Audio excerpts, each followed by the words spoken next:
Hello, unique individuals. It's Ari and Tony back with another video. In today's video, I'm going to be talking to the natural people slash those people out there who also use heat. I am one of those people. I like to wear my hair curly as well as wear my hair straight. And I wanted to talk about how I maintain healthy hair, just going back and forth, and what products I use in this, that, and the third, and what techniques that I use to be able to keep my hair healthy. So here we go. So I would say the first thing I do is, of course, I wash my hair. I do use a different shampoo and conditioner when straightening my hair because I just feel like, as somebody who resorts back and forth or does both, I feel like I need to use a different shampoo and conditioner to straighten my hair, because when you are, in my personal opinion, going to be putting heat on your hair or straightening your hair, you want your hair to be as clean as possible.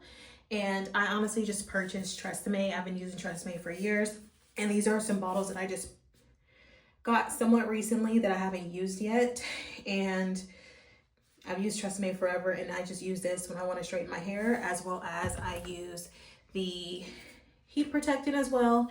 And then I also go in with the Biome Soap. I wash my hair when I am trying to go straight. I condition my hair, and I also deep condition. I still use the same deep conditioner that I would use if I were to wash and deep condition my hair when it's curly.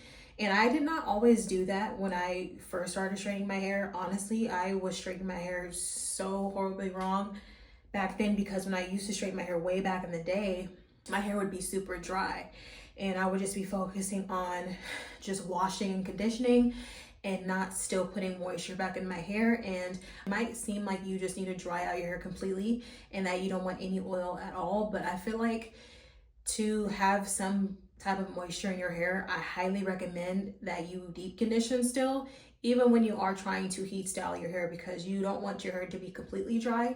You want it to be dry, but you don't want it to be dry and brittle, and dry to the point to where you are going to cause breakage and damage for no reason. So that's what I do. I wash, condition, deep condition with, like I said, I use a different shampoo and conditioner when I straighten my hair, and I use the same deep conditioner that I would use if my hair were curly. After I do my routine in the shower, I go in with a shirt. I put a cotton shirt, something like this, or any cotton shirt that I have in the house.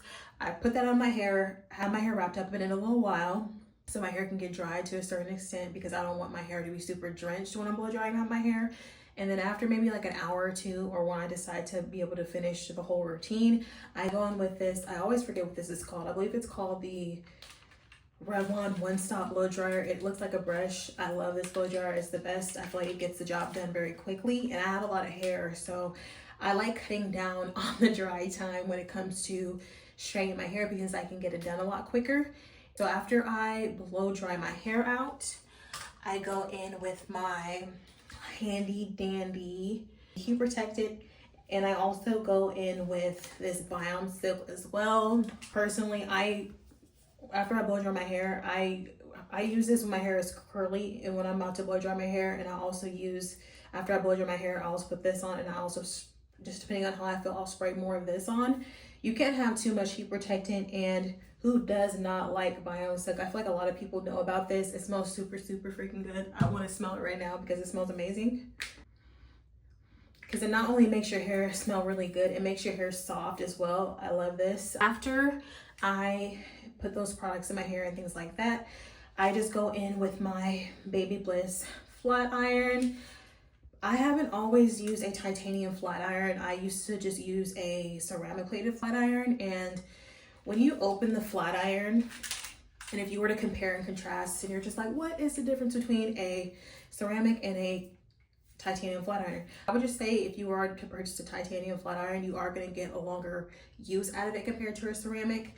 I will say that a titanium flat iron does have a higher heated temperature than a ceramic. If you are worried about any type of damage overall, I would just recommend just sticking with a ceramic flat iron, because yes, you are still putting heat on your hair, but I feel like a titanium flat iron, there's just more heat that's involved. And then also with this Baby Bliss flat iron that I usually use, the plates get hot on the outside as well as the inside, and it did come with the glove. And I feel like a lot of the time when Hot Tools come with the glove, I never use it. I know that's terrible. If you are somebody that is just scared of burning your skin off, keep the glove, use the glove. I personally don't want to use it. And I have burnt myself with this a handful of times. I'm not gonna lie. My neck or whatever, when it comes to getting those difficult pieces, straighten them out. Of course, I've burnt myself. Who hasn't? I wanted to kind of compare and contrast the flat irons. This is the titanium flat iron that I showed before, and this is the ceramic flat iron. And as you can see, let me see if I can zoom in a little bit. I don't know if you guys can really see, but this flat iron I've had forever. I probably purchased it at like a Walgreens, Rite Aid, or Bartell Drugs a while ago. And as you can see, the plates have not held up and they looked all scratched up.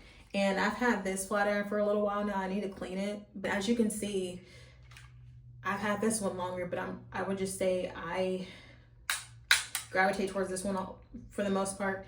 And then every now and again, I might pull this out if I want to use it real quick, if I needed to touch up a certain area of my hair or whatever. But I would just say pick your preference. The flat iron, I have both. You could purchase both as well. I believe this one, when I got it a while ago, I think it was priced at, I think around like 80 something dollars. This was so long ago, I really don't remember. And then a ceramic flat iron, you probably could get like at a drugstore for like 30 bucks or something like that. Very affordable in my personal opinion. There are flat irons that are a lot more expensive than what I just mentioned. So I would just say get something within your budget. And excuse my hair, y'all. I'm gonna do my hair after I finish making this video. There's conditioner in it. So if you're like, what is that white stuff in your hair? That's what it is. It's conditioner. After I straighten my hair and I do that portion of the routine, I like to go in with an olive oil to be able to moisturize my hair. I don't like my hair to be super greasy. Not gonna lie though, when I first do my routine, because I like my hair to feel I like my hair to have bounce, and I like it to be able to move. I don't like stiff hair. I really don't. After a certain amount of time, when my hair starts to get the style starts to get very old, or I start to get a lot of more oils in my hair, then I don't mind it being a little bit more stiff. But starting out, I don't want to put heavy oils in my hair before I start straightening my hair, because my hair can get very straight just due to how I prep the hair before I start straightening it. And I know that's another thing too. If that is your preference, just putting a lot of oil in your hair before you straighten it, and so on and so forth, do you, that is perfectly fine. But I just am letting you guys know what I like and how I like my hair to look when I am doing it. So I would just also say, if you are somebody that is wanting to wear your natural hair and you want to kind of result from your curly hair to putting heat on your hair, wear your hair straight, curled, etc., I would just say what works for me personally, because I am on this break right now where I am taking a break from heat. I believe I started before I even get into that, I started, when I wear my hair straight, I started not putting heat on it during the whole duration of the period when I have my hair straight. I'll straighten it the one time, and then I'll give it maybe like a week or whatever if I want to put heat on my hair, and then I do that. So I just try to lower the use of heat while my hair is straight, because I usually keep my hair straight nowadays, I would say between like 2 to 3 weeks, maybe pushing it out 4 weeks. But I try to limit the amount of heat that I use within that time, unless I really want to put heat on my hair. I'm not putting heat on my hair every single day when my hair is straight for that amount of time. And then also I go through strides where I might not have my hair straight, or I might not straighten my hair for like 4, 6, or 7 months. And there might be times where I finally do straighten my hair to where I will probably have my hair straight for 4 weeks, and then I'll wash it and then have my hair straight for another 3, 4 weeks, and then I'll be curly for a little while. So I would just say, to be able to keep your hair as healthy as possible while you are using heat, what personally works for me is going on those breaks to where you are wearing your hair natural, and then just taking a break from heat. Honestly, I'm coming to the end of this stride that I'm on, or this heat break that I'm on. I plan on straightening my hair, I believe, beginning of May, because my birthday's in May. So I want to have my hair straight, I believe, and just not have to deal with it for a little while. And then eventually I'll go back to curly.